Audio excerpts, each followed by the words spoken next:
Good morning students. ये video हमारी व्यावसायिक अध्ययन के चैप्टर नंबर 3 से है, जिसमें चैप्टर का नाम है निजी, सार्वजनिक एवं भूमंडलीय उपक्रम। जो कल हमने आपको विस्तार पूर्वक बता दिए थे कि निजी क्षेत्र के व्यवसाय वे व्यवसाय होते हैं जिसमें सभी रूल रेगुलेशन तो गवर्नमेंट के चलते हैं और उसमें जो ओनरशिप होती है या पैसे पूंजी का जो निवेश होता है वो किसी भी देश की जनता द्वारा लगाया जाता है। उसमें कुछ अब बताया था हमने एकांकी व्यापार, वो एक व्यक्ति द्वारा भी चलाया जा सकता है। साझेदारी कम से कम 2 और अधिक से अधिक 200 हो सकते हैं।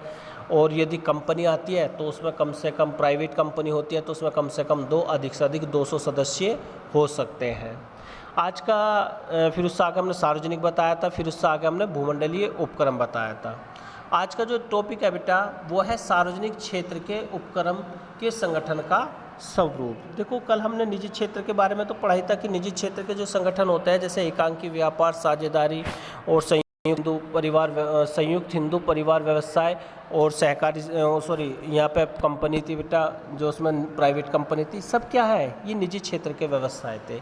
आज का टॉपिक है सार्वजनिक क्षेत्र के, तो अब हम इसे विस्तार पूर्वक पढ़ लेते हैं। सरकार की भागीदारी को देश के व्यावसायिक एवं आर्थिक क्षेत्रों को सुनिश्चित करने के लिए संगठन ढांचे की आवश्यकता होती है। देखो उन्होंने बताया कि व्यवसाय के आर्थिक क्षेत्रों को सुनिश्चित करने के लिए क्या एक संगठनात्मक ढांचे की आवश्यकता होती है। पिछले अध्याय में आपने निजी क्षेत्र के व्यवसाय और संगठन के विभिन्न स्वरूपों को अध्ययन कर चुके हैं। देखो आप पढ़ चुके हैं कि संगठन के जो स्वरूप थे, ये स्वरूप होते हैं एकांकी व्यापार, साझेदारी, अविभाजित हिंदू परिवार व्यवसाय, सहकारी समितियां एवं कंपनियां। ये क्या थे? सब हमारे व्यावसायिक संगठन के स्वरूप थे।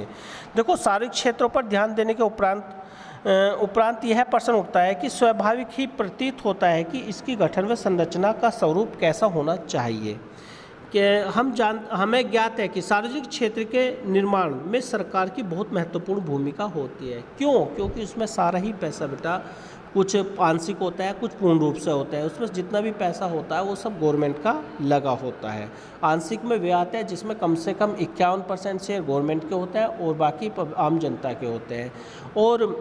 और जो पूर्ण रूप से सरकारी होती है उसमें 100% शेयर किसके होते हैं? वे गवर्नमेंट के ही होते हैं। अब महत्वपूर्ण यहाँ पर यह बात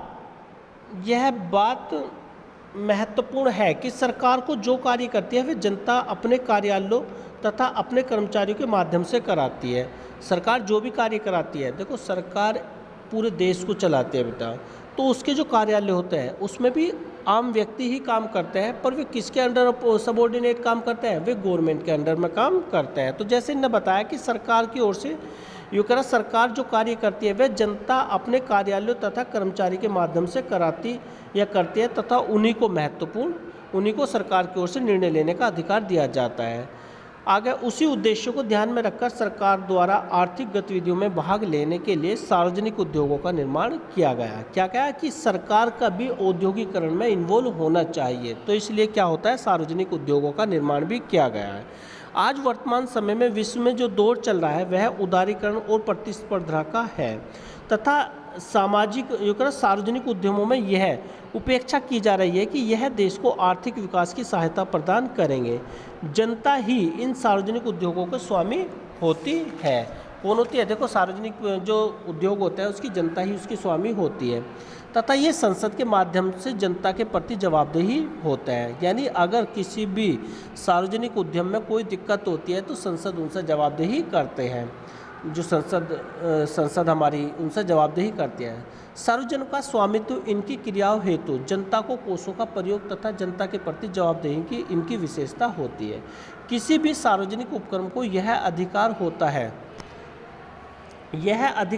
कि वह संगठन के किसी भी स्वरूप को स्वीकार कर ले, लेकिन यह सब सरकार के साथ उसके संबंध तथा कार्यों के प्रति निर्भर करता है। किसी भी उपक्रम को आवश्यकता पर संगठन का स्वरूप निर्भर करता है। इसके साथ ही सामान्य सिद्धांत इन सिद्धांतों की ओर भी इंगित करता है कि किसी सार्वजनिक कंपनी उपक्रम को संगठनात्मक कार्य निष्पादन, उत्पादकता एवं गुणवत्ता मानकों को सुनिश्चित करना आवश्यक है। सार्वजनिक उपक्रम के निम्नलिखित रूप में देखने को मिलते हैं। सबसे पहला बताया विभागीय उपक्रम, दूसरा बताया वैधानिक निगम और तीसरा बताया सरकारी कंपनी। आज का जो टॉपिक है वो है हमारा विभागीय उपक्रम। देखो बेटा विभागीय डिपार्टमेंटल जो हमारा जो बिजनेस होता है विभागीय उपक्रम। देखो इसे पढ़ते हैं बेटा, विभागीय उपक्रम सार्वजनिक क्षेत्रों के उपक्रम का सबसे पुराना एवं परंपरागत स्वरूप है। यह उपक्रम किसी मंत्रालय के विभाग के रूप में स्थापित किया जाता है, जो कि यह या तो मंत्रालय ही एक भाग या फिर मंत्रालय का ही विस्तार रूप माना जाता है। इन विभागों को माध्यम बनाकर सरकार द्वारा कार्य किए जाते हैं।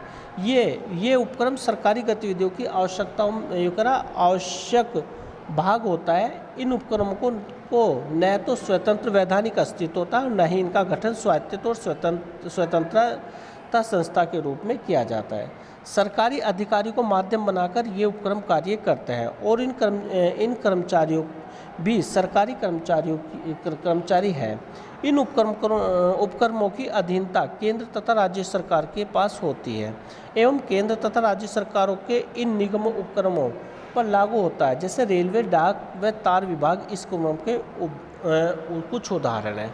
तो अब हम इसे एक बार शॉर्ट में पढ़ लेते हैं। ये तो हमने इसकी डिटेल पढ़ी, तो हम एक शॉर्ट में अगर सेंटेंस बनाए तो हम क्या कह सकते हैं, विभागीय उपक्रम जो है हमारे सार्वजनिक विभाग का सबसे पुराना विभाग है, यानी सबसे विभागीय या सबसे पुराना विभागीय उपक्रम है। इस उपक्रम में क्या होता है, ये जो चलाए जाते हैं सरकार द्वारा है, सरकार के किसी एक मंत्रालय द्वारा चलाए जाते हैं। जैसे रेलवे डिपार्टमेंट जो है किसका, एक विभाग बना दिया उन्होंने, क्या विभाग के माध्यम से चलाया जाता है। दूसरा इन्होंने बताया इसमें क्या है, एक बताया डाक व तार यानी पोस्टेज, जो हमारे देश में जो डाकखाने हैं ये सब क्या है, एक विभागीय उपक्रम है जो सरकार के अधीन चल रहे हैं। देखो इन्होंने बताया इस क्रम की इन उपक्रमों की विशेषताएं निम्नलिखित है। देखो सबसे पहला बताया कि सीधे सरकारी खजाने से इन उपक्रमों के लिए धन आता है। कहाँ से आता है इनके लिए, जब सरकारी है तो सरकारी के खजाने से इसके लिए पैसा आएगा। इसका नियोजन सरकारी बजट से किया जाता है। इन उपक्रमों में जो भी राजस्व प्राप्त होता है वह सरकारी खजाने में जमा हो जाता है। यानी पैसा जब सरकार लगा रही तो इससे जो प्रॉफिट होगा तो वो कहाँ होगा, सरकार के खजाने में ही जमा हो जाएगा। दूसरा इन्होंने बताया जैसे अन्य सरकारी क्रियाओं पर लेखांकन अंकेक्षण नियंत्रण लागू होता है वैसे इन पर भी होता है। इनका भी क्या होता है, इन पर भी कंट्रोल, सरकारी क्रियाओं का लेखांकन एवं अंकेक्षण नियंत्रण लागू होता है। इन्होंने बताया जैसे हम जो इसके रूल रेगुलेशन है, जैसे लेखांकन करना मतलब हर चीज़ की एंट्री करना, दूसरा अंकेक्षण यानी इनका भी ऑडिटिंग होता है, यानी इनका भी नियंत्रण लागू इन पर भी किया जाता है।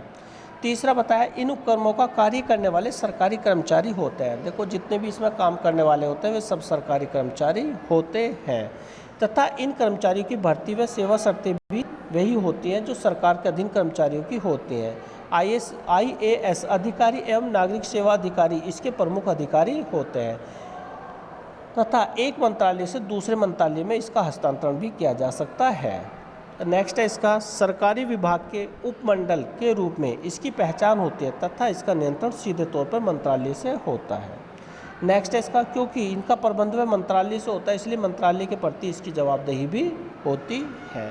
बेटा आज की वीडियो यहीं समाप्त होती है। आज हमने सार्वजनिक उपक्रम में सबसे पहला एक टॉपिक पढ़ा है विभागीय उपक्रम। ओके बेटा।